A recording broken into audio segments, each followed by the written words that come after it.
2024 ധാരാളം PSC പരീക്ഷകൾ വരുന്നുണ്ട്. അപ്പൊ അതുമായിട്ട് ബന്ധപ്പെട്ട ചില നോട്ടുകളാണ് ഇവിടെ നൽകുന്നത്. അതായത് ഫിനാൻഷ്യൽ കമ്മീഷൻ ഓഫ് ഇന്ത്യ, ഇത് കറണ്ട് അഫയർ ടോപ്പിക്കിലെ ഏറ്റവും പ്രധാനപ്പെട്ട ഒരു ചോദ്യമാണ്. കാരണം 16ാം ധനകാര്യ കമ്മീഷൻ അനൗൺസ് ചെയ്തിട്ടുണ്ട്. അതിന്റെ ചെയർമാൻ അരവിന്ദ് പനഗരിയാണ്.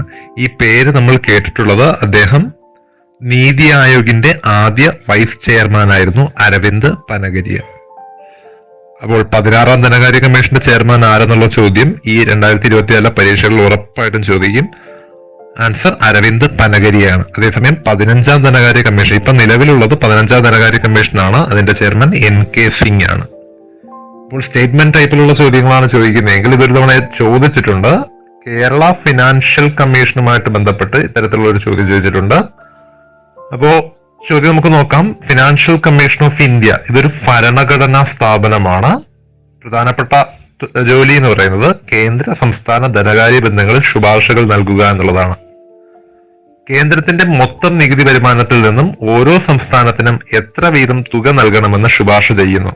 അപ്പോൾ അങ്ങനെ എടുക്കുമ്പോഴത്തേക്കും ജനസംഖ്യ, ഓരോ സംസ്ഥാനത്തിന്റെയും ജനസംഖ്യ കൂടി കണക്കിലെടുത്തുകൊണ്ടാണ് ഇത്തരത്തിലുള്ള കണക്ക് തയ്യാറാക്കുന്നത്. വരുമാന വർധനയ്ക്കുള്ള ശുപാർശകൾ, 2005 ദുരന്ത നിവാരണ നിയമപ്രകാരമുള്ള ഫണ്ടുകളുടെ അവലോകനം തുടങ്ങിയവ ഫിനാൻഷ്യൽ കമ്മീഷന്റെ ചുമതലകളിൽ ഉൾപ്പെടുന്നതാണ്. കേന്ദ്ര ധനകാര്യ കമ്മീഷനിലെ അംഗങ്ങൾ 5 പേരാണ് ഉള്ളത്. ഇതിലെ ഏറ്റവും പ്രധാനപ്പെട്ട ചോദ്യം ഞാൻ ഒന്നും കൂടെ ആവർത്തിക്കുന്നു, കറണ്ട് അഫയറും കൂടെയാണ്. 16ാം ധനകാര്യ commission chairman doctor Arvind Panagariya ആണ്. നാളെ മറ്റൊരു ടോപ്പിക്കുമായിട്ട് വീണ്ടും കാണാം.